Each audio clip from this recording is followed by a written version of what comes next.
श्री कृष्ण वासुदेवाय हरे परमात्मने प्रणतः क्लेशनाशाय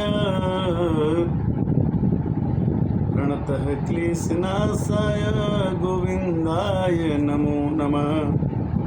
भगवान कहते हैं कि अगर आप अपने आत्मा को, मनुष्य का शरीर मिला, इसमें एक आत्मा जीवात्मा, एक आत्मा परमात्मा, दो आत्मा, एक जीवात्मा है, एक परमात्मा। जीवात्मा का, जीव का जो आत्मा होती है उसका नाश नहीं होता, परमात्मा के रूप में रहती है। और कहते हैं कि जो भी कोई आदमी मेरे को भजता है उसकी आत्मा की गति का ठेका, जिम्मेवारी मैं लेता। आज मानस ज्ञान के अंतर्गत हम 243 पार्ट्स मानस ज्ञान की चर्चा कर रहे हैं और आज हम 9वें अध्याय की चर्चा करेंगे गीता का। गीता का अध्याय पितृपक्ष में पढ़ना, सुनना, सुनाना पितरों के लिए बहुत ही लाभदायक होता है। और जिसके पितर खुश रहते हैं उसका जीवन भी खुश रहता है। दूसरी चीज़ की गीता को पढ़ने से, सुनने से, कहने से इस जीवन में और परलोक में, दोनों में हमारी भलाई। गीता में भगवान ने खुद कहा है कि जो गीता को पढ़ता है, दूसरे को सुनता सुनाता है, वो मेरा परम भक्त है। तो ये सब बातों को ध्यान में रखते हुए भगवान ने कहा कि जो अपने आत्मा को उद्धार करना चाहता है, अपने को उद्धार करना चाहता है, अपने को, आत्मा को विनश्यति, नाश होने से, नीचे गिरने से बचाना चाहता है, वो गीता का अध्ययन अवश्य करे। और कितना भी पापी हो, कहते हैं कि अपिचति दुराचारो भजते माम अन्य भाग साधुरेव समंतव्य समज्ञो प्रस्तुतो ही सह। वह जो है परमेश्वर को जब भजने लगता है, भगवान को भजने लगता है, कृष्ण भगवान को याद करने लगता है, तो दुराचारी होने पर भी भगवान उसे अपना लेते हैं। और कहते हैं कि कोई आदमी भगवान को किसी भाव में भजे, सतत भजना चाहिए, कंटिन्यूअस, लगातार। सततम कीर्तयन्तो मां यतंस च दृढव्रता नमस्कन्तश्च मां भक्त्या नित्ययुक्ता उपासते। मेरा भक्त सतत, कंटिन्यूअस, बचपन से लेकर मरण तक हमको भजता रहता है। सततम कीर्तयन्तो मां, और उसमें दृढ़ व्रत रखता है कि भगवान के भजने से मेरा कुछ नहीं बिगड़ेगा, भला ही होगा। सततम कीर्तयन्तो मां यतंस च दृढव्रता नमयन्तश्च मां भक्त्या नित्ययुक्ता उपास्यते। भगवान कहते कि जो आदमी मेरे को ध्यान से और नित्य याद करता है, उसकी पूरी रखवाली मैं करता हूँ। कैसे कहते हैं कि कैसे पूरी रखवाली करता हूँ, कैसे सुनिए। अन्यांस चिंतयन्तो माम ये जना पर्युपासते तेषां नित्याभियुक्तानां योगक्षेमं वहाम्यहम्।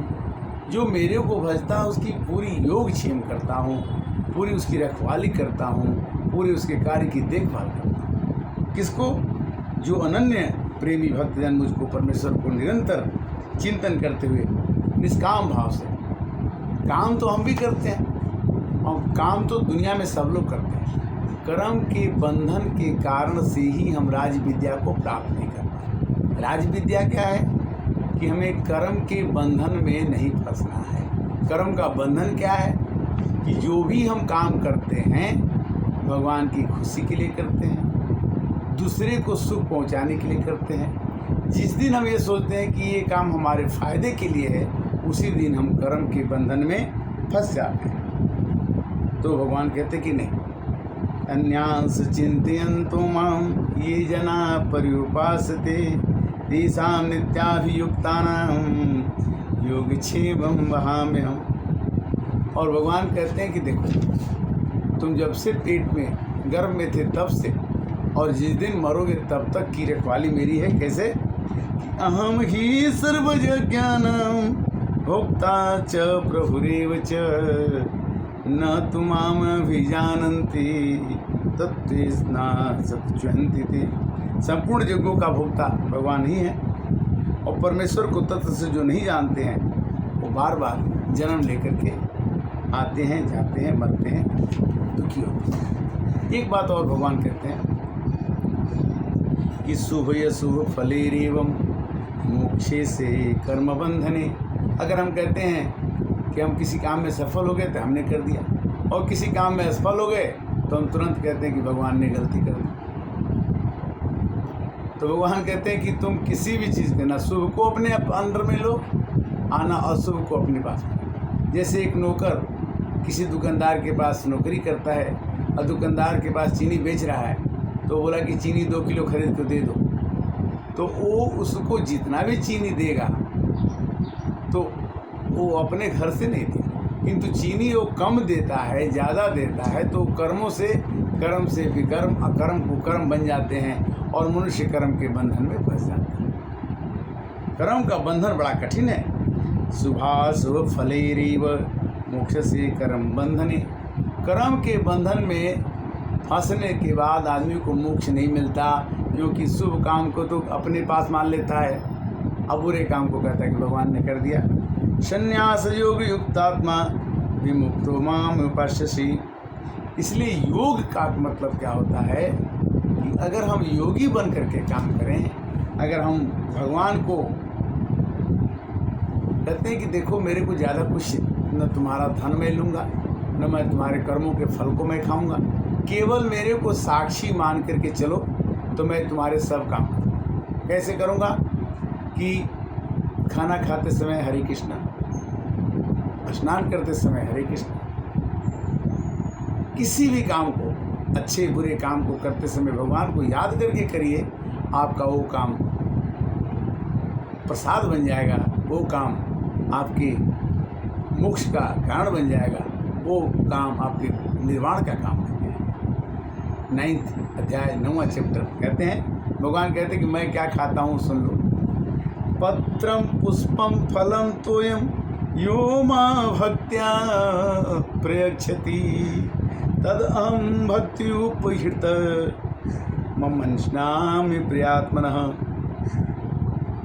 देखिए अर्जुन, आप मेरे को थोड़ा सा पत्र, बेल पत्र चढ़ा दीजिए, तुलसी पत्र चढ़ा दीजिए, कोई भी फूल आपको जो मिल जाए उसको चढ़ा दीजिए, कोई भी फल छोटा बड़ा आप चढ़ा दीजिए और थोड़ी सी पानी दे दीजिए। वो भी चढ़ाए हुए फल को आप ही खाइए, किंतु चढ़ाने के बाद मैं उसको तुम्हारे श्रद्धा को मैं खाता हूँ और उसी श्रद्धा से आपको मैं पुष्टि कर देता हूँ, जिससे आपके जीवन में कभी भी समोहम सर्वभूतेषु न मे द्वेष अस्ति न प्रियः ये भजन्ति तु मां भक्त्या मयि तेषु चाप्यहम्। न कोई मेरा शत्रु है और न कोई मेरा मित्र है, न कोई मुझे प्रिय है और न मैं किसी से द्वेष करता हूँ। भगवान को किसी से द्वेष नहीं है और किसी से बहुत प्रियता नहीं, किंतु ये भजन्ति तु मां भक्त्या, जो मेरे को भजता है उसको मैं भी भजता हूँ। ये भजन्ति तु मां भक्त्या मयि तेषु चाप्यहम्। भक्त मुझ में भजते हैं और वे मुझ में हैं और मैं उनमें प्रत्यक्ष रूप से। और जब इस तरह से उसके मन में भाव आ जाता है कि मैं भगवान को भजता हूँ और भगवान मुझको भजते हैं, तो रामचरितमानस कहती है कि सिया राम मैं सब जग जानी करहु प्रणाम जोरी जुग पानी। हे प्रभु, मैं पूरे संसार को राम में जानता हूँ। जो पाप की गठरी है मेरे अंदर है, जिसी कारण से मेरे चश्मे का पावर ज़्यादा हो गया है, जिससे कि मैं दूसरे को बुरा समझता हूँ। जिस दिन दूसरे को बुरा होते हुए भी आप बुरा नहीं समझेंगे, उसी दिन आपको आत्मज्ञान हो जाएगा। और आत्मज्ञान होने के लिए एक दिन में नहीं होता, ये बाजार का सौदा नहीं है। ये तो करत करत अभ्यास से जड़मति हो सुजान, रसरी आवत जात ते सिल पर निशान। भगवान ऐलान करके कहते हैं कि देखो, जो मेरे को भजेगा वो कुछ ही वर्षों में क्या हो जाएगा कि क्षिप्रम भवति धर्मात्मा सस्वच्छ शांति निगच्छति कौन्तेय प्रतिजानीह ने भक्त न मे भक्तम प्रणश्यति। अर्जुन, मेरे भक्त का कभी नाश नहीं हो सकता। जो मेरी भक्ति करता, रायदास हैं, सूर हैं, रहीम हैं, रसखान हैं, कबीर हैं, सेवरी है, अजामिल हैं, जितने भी मेरे भक्त हैं उनका नाश नहीं हो सकता। उनको जीवन नहीं, अरबों खरबों वर्ष तक उनको लोग याद करेंगे। क्यों? कि क्षिप्रम भवति धर्मात्मा, जो मेरे नाम को भजता है उसको धर्म आत्मा बना देते हैं। आत्मा के साथ को धर्म को जोड़ देते हैं। आत्मा तो सबके पास है, किंतु जो धर्म को करता है वो धर्मात्मा होता है, और जो कर्म को अपने जान को कहता है कि मैं कर्म करता हूँ, कर्मात्मा हो गया। और जो कर्म को दूसरे को दुख पहुँचाने के लिए करता है वो दुष्ट आत्मा हो गया। आत्मा को तो पाठ भगवान ने दे दिया है। आप क्या बनना चाहते हैं उसको आपको भगवान से मांगना है कि मेरे को ये पार्ट खेलना है, मेरे को अच्छा वाला गेम खेलना है, आप मेरे को अच्छा रोल दे दीजिए। भगवान एक रोल देने की प्रक्रिया में है कि आपको एक पाठ अदा करना है, एक अपना स्टेज पर आए हैं और उसको करके चले जाएंगे। जाना तो है, वो तो निश्चित है। तो कहते हैं कि क्षिप्रम भवति धर्मात्मा स्वच्छ शांति निगच्छति कौन्तेय प्रतिजानीह। हे कुंती पुत्र, तुम निश्चित जान लो कि मेरे भक्त का कभी नाश नहीं हो सकता। और कहते हैं कि अगर चाहते हो कि तुम्हारा नाश कभी ना हो, तुम्हारी आत्मा सदैव के लिए अमर हो जाए, तो क्या करो कि मन मना भव मद भक्तो मद्याजीमा नमस्कुरु मामे वैश्यस्य युक्तेव म आत्मनम मत परायण। आप मेरी अपनी आत्मा को मुझको निछावर कर दो। हमने ही आपको ये आत्मा दिया हो, केवल आपको कहना है कि तन मन धन सब है तेरा, स्वामी सब कुछ है तेरा, तेरा तुझको अर्पण क्या लागे मेरा।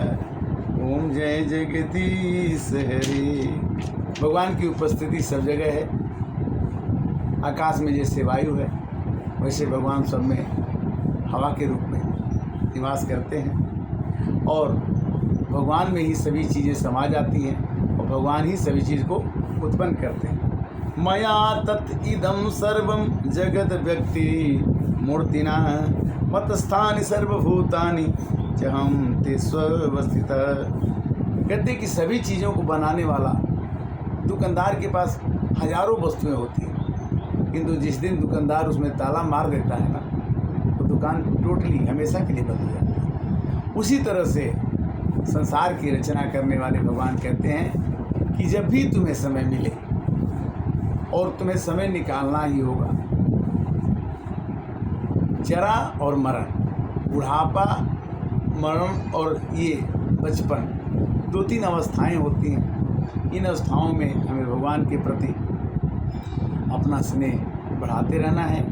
ये 243 भाग रामचरितमानस मानस ज्ञान के अंतर्गत यूट्यूब के माध्यम से हम आपके साथ चर्चा करते आ रहे हैं। जब भी आपको समय लगे, सुबह शाम रात में, आप इसे सुने, और अपने मन में इसकी कुछ भी भाग अगर समझ में आपको आ जाता है तो हमें बहुत ही आनंद आएगा कि हमारे के द्वारा हम एक छोटे से प्राणी होकर के भी किसी चीज़ को किसी तक पहुंचाने लायक हैं। भगवान कहते हैं कि हमारी बातों को तुम दूसरे को समझा सको। हमने कोशिश किया कि हम भगवान की बातों को समझें, गीता को पढ़ें, किंतु इतना आसान नहीं है। फिर भी ये हमारी इच्छा है कि हम आपसे मिलते रहें। तब तक के लिए श्री कृष्ण गोविंद हरे मुरारे, हे नाथ नारायण वासु। सत सत नमन सबको। हरे कृष्णा।